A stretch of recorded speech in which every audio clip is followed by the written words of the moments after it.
Hi, ಎಲ್ರಿಗೂ ನಮಸ್ಕಾರ. ನೀವು ಅಂಗಡಿಯಿಂದ ಶುಂಠಿ ಪೇಸ್ಟನ್ನು ತಂದು ಇದು ಮಾಡ್ತೀರಾ, ಅದು ಅಷ್ಟು ಚೆನ್ನಾಗಿರೋದಿಲ್ಲ. ನೀವು ಮನೆಯಲ್ಲೇ ಶುಂಠಿನ ಒಣಗಿಸಿ ಪೌಡ್ರ್ ಮಾಡ್ಕೋಬೋದು. ಅದನ್ನು 1 ವರ್ಷದವರೆಗೂ ನೀವು ಸ್ಟೋರೇಜ್ ಮಾಡ್ಕೋಬೋದು. ಅದನ್ನ ಯಾವ ರೀತಿ ಮಾಡೋದು ಅಂತ ತೋರಿಸ್ತೀನಿ. ಇಲ್ಲಿ ಶುಂಠಿನ ನೀಟಾಗಿ ತೊಳೆದಿಟ್ಕೊಂಡಿದ್ದಾರೆ.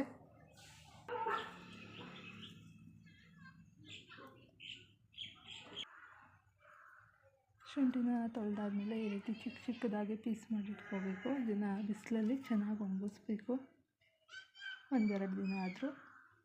ಶುಂಠಿ ಕುಯ್ದು ಹಾಕಿದ್ದು ಈ ರೀತಿ ಒಣಗಿದೆ. ಇಲ್ಲಿ ಮುರಿದ್ರೆ ಪಟ್ ಪಟ್ ಅಂತ ಸೌಂಡು. ಇಲ್ಲಾಂದರೆ ಚೆನ್ನಾಗಿ ಬಿಸಿಲಿದ್ರೆ 1-2 ದಿನದಲ್ಲೇ ಒಣಗೋಗುತ್ತೆ. ಇದನ್ನು ಈಗ ಮಿಕ್ಸಿ ಜಾರ್ಗೆ ಹಾಕ್ಕೊಂಡು ಮಾಡ್ಕೊಳ್ಳೋಣ. ಈ ಚಳಿಗಾಲದಲ್ಲಿ ಶುಂಠಿ ಟೀಗೆಲ್ಲ ಇದನ್ನ ಪೌಡ್ರನ್ನ ಸ್ವಲ್ಪ ಹಾಕೋಬೋದು. ಇಷ್ಟಪಡೋರು ಶುಂಠಿ ಟೀ ಕುಡಿತಾರೆ, ಇಲ್ಲಾಂದರೆ ಇಲ್ಲ. ಬೇಕು ಅನ್ನೋರು ಟೀಗೇನೆ ಒಂದು ಚಿಟಕಿ ಹಾಕೊಂಡ್ರೆ ಸಾಕಾಗುತ್ತೆ.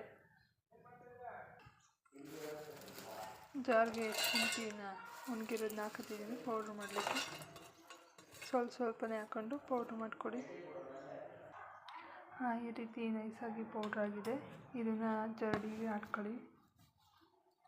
ಜರಡಿ ಆಡೋದ್ರಿಂದ ಇದರಲ್ಲಿ ನಾರು ಏನಾದರೂ ಇದ್ದರೆ ಸಪ್ರೇಟ್ ಆಗುತ್ತೆ, ನಿಮಗೆ ನೈಸಾಗಿ ಪೌಡ್ರ್ ಸಿಗುತ್ತೆ.